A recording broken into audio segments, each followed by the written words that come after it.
এই ফ্লাওয়ার হ্যাংটা বানিয়েছি এই শপিং ব্যাগ দিয়ে। কাগজের শপিং ব্যাগটা আমি কোনাকৃতির করে কেটে নিলাম, স্টাপলার দিয়ে কোণের মতো করে নিলাম।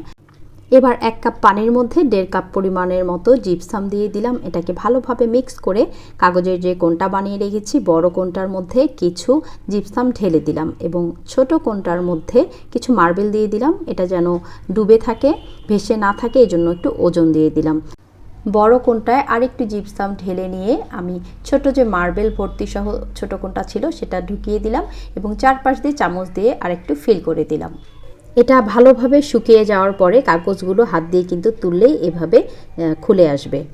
এরপর একটা সিরিজ পেপার নিয়ে যেই জায়গাগুলো গর্ত আছে বা অসমান সেই জায়গাগুলো ঘষে সুন্দর ফিনিশিং করে নেব। এটা কাঁচা অবস্থাতেই পিছনে একটা আমি ছিদ্র করে নিয়েছি তারের সাহায্যে এবং ডেকোপাজ পেপার নিয়ে নিলাম। সেটার উপরে আমি মটপজ গ্লু দিয়ে এটা সুন্দরভাবে আলতোভাবে বসিয়ে দিলাম নিচের কাগজটা তুলে এবং তার উপরে আবার মটপজ দিয়ে দিচ্ছি এবং এটা খুব ভালোভাবে শুকিয়ে যাওয়ার পরে বার্নিশটা আমি করে দেব। তাহলেই সুন্দর একটা মোল্ড ছাড়া জিপসামের ফ্লাওয়ার হ্যাং তৈরি হয়ে যাবে। আপনারা আপনাদের ঘর সাজানোর জন্য বানিয়ে ফেলতে পারেন।